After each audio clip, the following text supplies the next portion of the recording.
कंठ निळा ऐसा शंकर शोभे उमा वेताळा जय देव जय देव जय देव जय देव जय श्री शंकरा हो स्वामी शंकरा आरती ओ वाळू तुझ कर्पूर गौरा जय देव जय देव देवी दैत्य सागर मंथन पै केले रामाजी अवचित हलाहल सापडले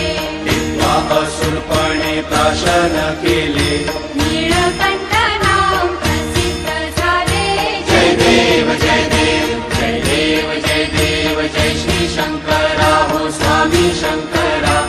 आरती ओ वाळू तुझ कर्पूर गौरा जय देव जय देव व्याघ्रांबर फणीवर धर सुंदर मदनारी पंचानन मनमोहन मुनी जन सुखकारी शतकोटीचे बीज वाचे उच्चारी